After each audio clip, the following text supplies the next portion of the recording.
दोस्तों, एक cricket team में किसी बल्लेबाज या गेंदबाज से भी ज्यादा अगर किसी का महत्व होता है तो वो है टीम का ऑलराउंडर प्लेयर। हर टीम चाहती है कि उसके पास एक या दो बढ़िया ऑलराउंडर प्लेयर हों जो बल्लेबाजी में तो बढ़िया हो ही साथ गेंदबाजी में भी बढ़िया हों। टीम इंडिया में भी आज तक बेहतरीन से बेहतरीन ऑलराउंडर शामिल रह चुके हैं। उन्हीं में से एक ऑलराउंडर है यूसुफ पठान, जो पहली गेंद से ही बड़े बड़े आक्रामक शॉट लगाने के लिए और अपनी गेंदबाजी से जल्दी विकेट निकालने के लिए जाने जाते हैं। आज की इस वीडियो में हम यूसुफ पठान के द्वारा वनडे में खेली गई एक बहुत ही आक्रामक पारी के बारे में बात करेंगे, जिसमें यूसुफ पठान ने बहुत ही बढ़िया पारी खेलकर मैच का रुख पूरी तरह पलट दिया था। यूसुफ पठान के बल्ले से यह पारी 2010 के आखिर में भारत और न्यूजीलैंड के बीच खेली गई वनडे श्रृंखला के चौथे वनडे मैच में आई थी। दरअसल भारतीय टीम इस श्रृंखला के पहले 3 मैचों में जीत हासिल कर चुकी थी और इस 5 वनडे मैचों की श्रृंखला को क्लीन स्वीप जानी के 5-0 से जीतने की ओर बढ़ रही थी। लेकिन चौथे वनडे में भारतीय टीम की स्थिति ही कुछ इस प्रकार हो गई थी कि क्लीन स्वीप का सपना टूटता हुआ नजर आ रहा था। दरअसल इस चौथे वनडे में न्यूजीलैंड की टीम ने पहले बल्लेबाजी करते हुए 50 ओवर में 7 विकेट के नुकसान पर 315 रन का स्कोर बनाया और भारतीय टीम के सामने 316 रन का बड़ा लक्ष्य खड़ा कर दिया था। जिसके बाद भारतीय टीम की तरफ से इस्लामी बल्लेबाज गौतम गंभीर और पार्थिव पटेल बल्लेबाजी करने आए।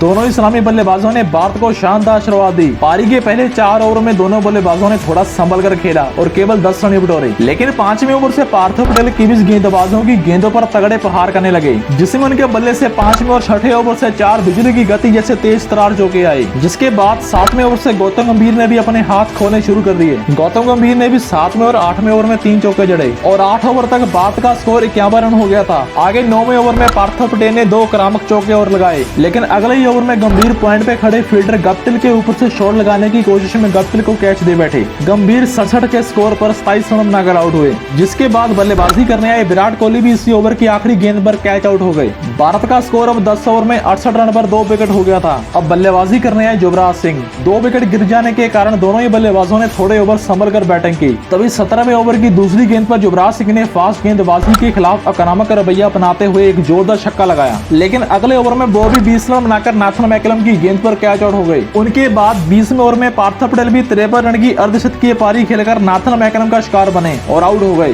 भारतीय टीम का स्कोर अब 19.5 ओवर में 108 रन पर 4 विकेट हो गया था और जीत के लिए अभी भी 183 गेंदों पर 208 रन की आवश्यकता थी। क्रीज पर मौजूद थे 23 वर्षीय रोहित शर्मा और यूसुफ पठान। दोनों ने भारतीय पारी को आगे बढ़ाया। भारतीय बल्लेबाजी की कमान पूरी की पूरी यूसुफ पठान और रोहित शर्मा पर आ गई थी। 24वां ओवर डालने आए नाथन मैकलम, जिनकी दूसरी गेंद पर रोहित शर्मा ने स्टेप आउट करके गेंदबाज और अंपायर के ऊपर से सीधा छक्का जड़ा, जिससे भारतीय फैंस की सांस में सांस आई।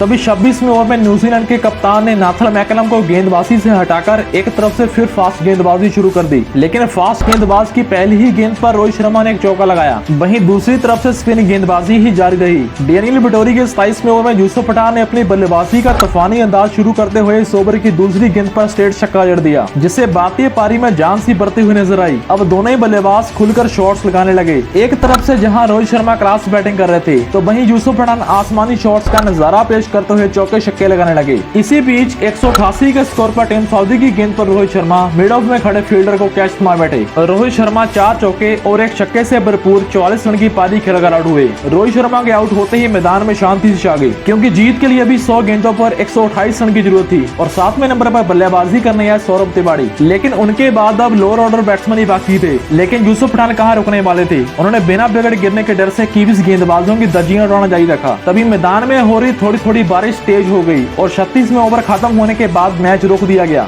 36 ओवर तक भारत का स्कोर 203 रन पर 5 विकेट था। यूसुफ पठान 48 रन और सौरभ तिवारी 4 रन पर नबाद थे। लेकिन कुछ समय बाद ही बारिश रुकने पर खेल बिना कोई ओवर की कटौती किए फिर से शुरू हुआ। थोड़ी राहत की बात यह थी कि न्यूजीलैंड का स्कोर भी 36 ओवर तक 203 रन ही था। लेकिन बारिश दोबारा मैच में विघन डाल सकती थी, तो इसका ध्यान रखते हुए यूसुफ पठान ने अपनी रनों की गति को और तेज कर दिया। 37वें ओवर की डेनियल विटोरी की पहली गेंद पर यूसुफ पठान ने जोर से बल्ला गमाते हुए छक्का लगाया और अपना अर्धशतक पूरा किया। अक्सर देखा जाता है कि बल्लेबाज अपनी हाफ सेंचुरी या सेंचुरी लगाने के बाद रनों की गति को और तेज कर देता है। कुछ ऐसा ही यूसुफ पठान की ओर से देखने को मिला। अब मैच की स्थिति यह थी कि भारतीय टीम को विकेट भी नहीं गंवानी थी और तेज बल्लेबाजी भी करनी थी, ताकि 50 ओवर में 316 रन का लक्ष्य भी हासिल किया जा सके और अपनी स्कोर बनाने की गति को भी न्यूजीलैंड से ज्यादा रखा जा सके। इसीलिए अब यूसुफ पठान एक तरफ से हर गेंदबाज के ओवर में बाउंड्री लगाने लगे और दूसरी तरफ सौरभ तिवारी विकेट संभाले हुए यूसुफ पठान का साथ निभा रहे थे। जैसे जैसे ओवर्स निकलते जा रहे थे, टीम इंडिया की जुड़ी रन रेट बढ़ती जा रही थी। 42 ओवर तक भारत का स्कोर 244 रन पे 5 विकेट विकेट था और भारतीय टीम को 9 रन प्रति ओवर की गति से रन बनाने की जरूरत थी। तभी 43 ओवर डाले हैं मिल्स, जिनके इस ओवर में यूसुफ पठान ने पूरा फायदा उठाते हुए 3 चौके और 1 छक्के से लैस 21 रन बटोरे और भारत की करंट रन रेट को 6 के पार पहुंचा दिया। यूसुफ खुद भी 98 के स्कोर पर पहुंच गए थे। अगले ही जानी 44वें ओवर की पहली गेंद पर यूसुफ पठान ने फिर से एक जोरदार छक्का ठोकर 79 गेंदों पर अपने ओडीआई कैरियर का पहला शतक लगा डाला। यूसुफ ने इस शतक का पहला 50 गेंदों पर पूरा किया